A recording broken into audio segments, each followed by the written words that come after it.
Today we're going to talk about sex work. Sex work is a topic that is taboo or stigmatized, meaning that people don't like to talk about it, feel like they should be ashamed of it, that it's something they should keep secret.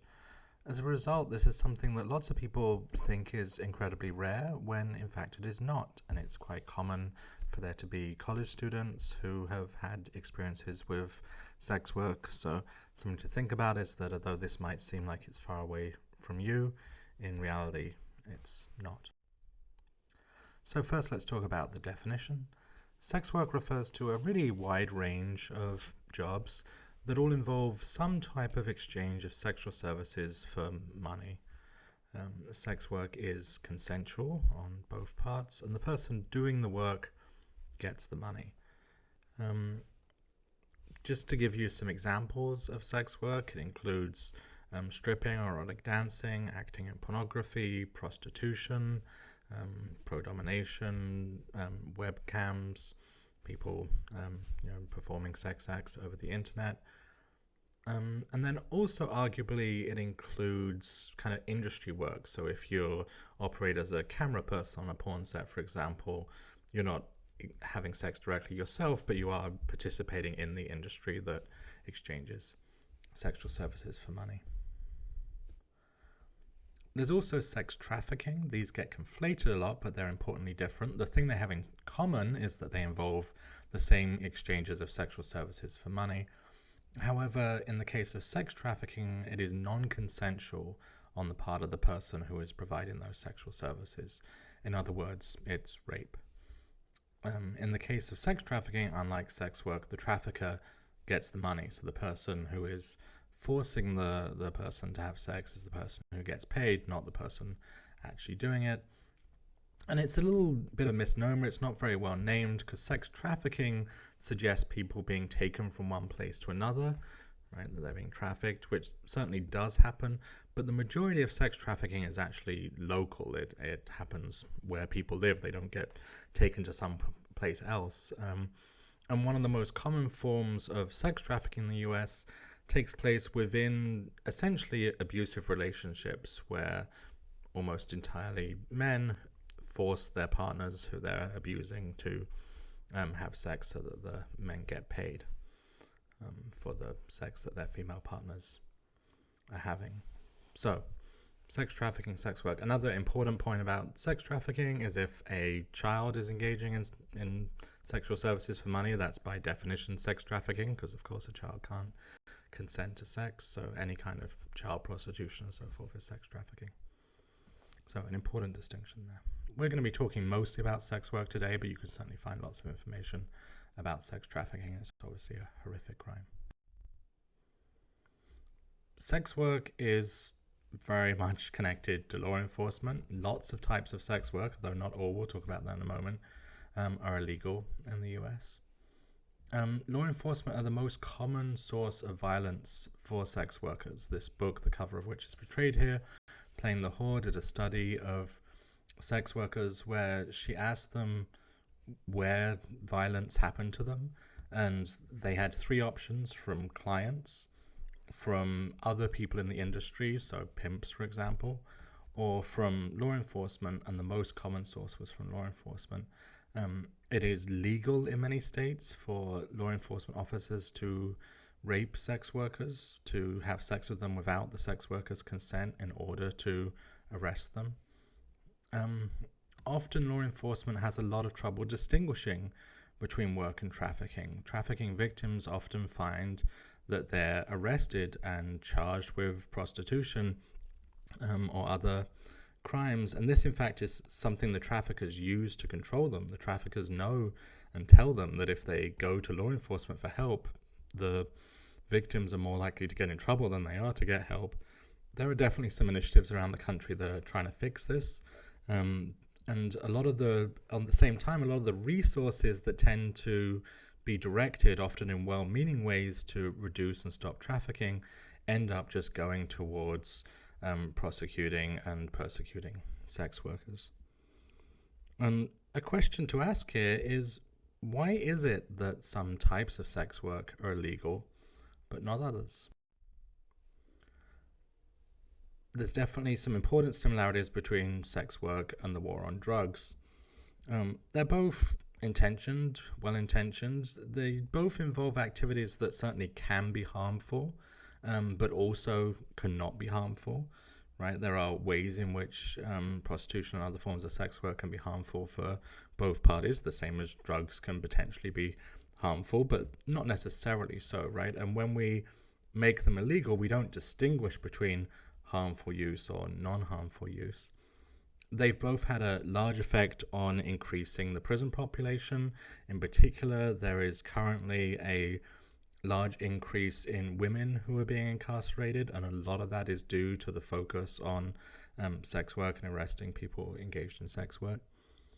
They also are very hard to distinguish from legal behavior. So, why is it that marijuana is illegal in many states? It's obviously in the process of changing, but alcohol isn't. Doesn't make much sense. Similarly, why is it that it is illegal to have sex with someone for money, but if you film it and put that film on the internet, then suddenly it's legal? In both cases, what we really need is harm reduction. We need treatment programs. We need ways for people to get out if this is something they don't want to be doing. We need ways to give them alternatives in their life. And many of the problems that are connected with these are really problems of poverty, right?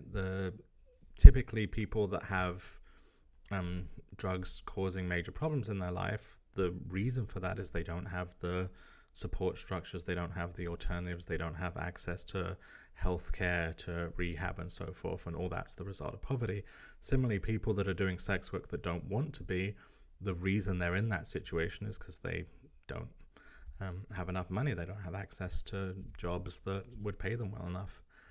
And so what we really need to do is address poverty, and then lots of the harms associated with these currently crimes would go away. The legal system here, the war against them, obviously discriminates disproportionately against poor people and people of color, also against trans people in the case of sex work. Trans women of color are far more likely to be arrested and criminalized for sex work than middle-class white women who engage in it, white cis women. In both cases, one of the most harmful things here is the existence of a criminal record. And this system really makes very little sense. So a criminal record can make it almost impossible for you to get work, certainly impossible to get lots of jobs. But again, think about it. What is it that people are doing wrong here? They're engaging in work that as a society we say we don't want them to engage in, right? Why does someone become a drug dealer, for example? It's because they want money, right? They want a job and they can't get other jobs that pay as well with their level of experience. The drug industry is not racist in its hiring practices, unlike many other industries, right? It's accepts people without high school diplomas and so forth. So it's a lot easier for people to get a job there than in many other places that have a lot of barriers. And what as a society we would like is for the people doing that to make a different choice, right? But then what do we do when we arrest them? We give them a criminal record, which makes it even harder for them to get a job that doesn't involve engaging in criminal activity, right? Makes it almost impossible for them to get a legal job, especially a better paid, more prestigious legal job. And so the result of that is, surprise, surprise, they go back to, when they're released from prison, typically the same activity that they were before. This isn't because that's what they want to be doing, it's because that's often the only choice they have. And this is very much the same thing with prostitution. We trap people in sex work by giving them a criminal record, thereby making it very difficult for them to get any other job. The other thing that's important to think about here is paternalism, right? I talked about paternalism in the context of colonialism. This is kind of treating yourself as a parent and someone else as a child, right? So often what's going on here is the well-meaning people in law enforcement, in charities, in nonprofits and so forth, are treating people who make the choice to be involved in drug work, in the sex work, as if they are not adults who can't make choices for themselves, as if they need guidance from someone else, as if they need someone else to tell them what to do. And that kind of attitude of putting yourself above someone else as treating yourself as wiser is very harmful potentially. And, we don't know. Law enforcement doesn't know about the lives of people that are making these choices and why they're doing them. And they might be making the right choice for them. And I think it's not necessarily a good idea for us to be judging. And then the last thing I want to say here, obviously you're familiar with the problems of driving criminal activity underground, right? Connecting it more with other types of criminal activity if it's illegal, as opposed to legal activities that are separate from that. But it also funnels a lot of resources to law enforcement. Once they have those resources, they tend to use them, right? And that results in abuse. And there's been a lot of abuse from law enforcement connected to the drug war, and similarly with law enforcement attention to sex work can be very harmful, particularly to sex workers. Now's the time to talk about the social construction of crime. What does it mean to say crime is socially constructed? It means that crime isn't just something that we're magically told what should be criminal and what isn't by the laws of nature or something. It's something that we decide as a society what should be criminal and what shouldn't, what should be punished, what activities shouldn't be punished by the criminal justice system. And this has only a partial relationship with morality. So let's think of some examples. There's obviously some activities that are both illegal and immoral. Murder is a simple example, right? We agree that it's a bad thing to do and also it's against the law. There's also certainly, however, immoral activities that are legal, right? For example, cheating on a partner. We would all agree that it is immoral to, go behind your partner's back and have sex with someone else. But that's legal. And I think most people would also agree it should be legal, right? It wouldn't help to have law enforcement involved. You shouldn't get arrested for that kind of behavior, even though we all agree that it makes you a bad person to do it, or it's a bad action to do. There's also things that are illegal that are not immoral. In some cases, as in the case of the illegality of marijuana, for example, most people agree that should probably change. But there's also some things that are illegal that are not immoral that should be that way. And the simplest example of this is driving on the right side of the road. Right? There's no moral importance about which side of the road you drive on. It's not like it's a bad thing to drive on one side of the road or the other intrinsically. The thing that makes it important is that we have a law about it, right? We want everyone to follow the same law. So the only thing that makes it moral to drive on the right side of the road is the fact that we have a law, and that it's a problem if some people break that law, right? It works better if everyone follows the law. And so that's an example of something that kind of becomes necessary to do just because it's illegal. And then finally, there's plenty of activities that are legal and not immoral, like dancing, for example. I think it's worth thinking here briefly about the Ten Commandments, which, there's a whole movement in this country to suggest that that's the source of our moral laws. And it's really not true at all if you look at the Ten Commandments. So there are things on the Ten Commandments that are both illegal and immoral. Thou shalt not kill, right? Thou shalt not steal. There's also things in the Ten Commandments that we mostly agree are immoral, but that should be legal. Right? It's immoral to commit adultery, right? But we don't think that it's a good idea to have that be against the law. Some people do, but societies that punish people for adultery are in lots of ways much more oppressive. And then there's also, importantly, a lot of things on there that we don't think are immoral, right? To have thoughts about what you desire. As I mentioned, under capitalism, that's kind of our national system, right? It's encouraging people, advertising, encouraging people to want things that other people have, right? Or worshipping gods other than the Christian God. That's actually protected in our Constitution, your right to do that. So when we're told that morality and the legal system come from nature, come from God, that really doesn't hold up to analysis. They're socially constructed. And as always with social construction, a good example of this is the fact we can look at other cultures that have different laws. We can look back in history and see the changing in laws over time. I just want you to think here about the 2008 financial crisis, the last significant depression in America. And of course, we're entering into one now, and it's worth thinking about this in this context.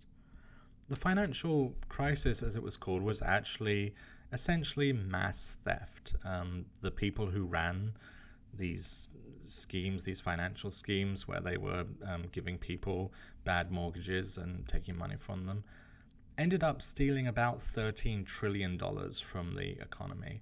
And over 10 million homes were foreclosed on. This was devastating, of course, to many families who lost their homes, who ended up homeless, who ended up having to have their whole lives disrupted. And just to give you a sense of the scale of that, the most successful drug trafficker in history is Pablo Escobar. It's estimated he earned something like $50 billion. And so this crisis, this theft, was 260 times worse than the most effective drug trafficker, the richest drug trafficker in history. And as a result of this massive crime, across the entire financial system, only 30 months were served in jail. It was served by an Egyptian immigrant. You can do the math on that. And so something that has, this massive moral impact on society, that is theft, that's against the Ten Commandments, nevertheless, in practice, was basically not punished at all, right? People just got away with it. And in lots of ways, we have been reducing the legal systems that try and protect us from that. Now is a great time to commit some white-collar crime.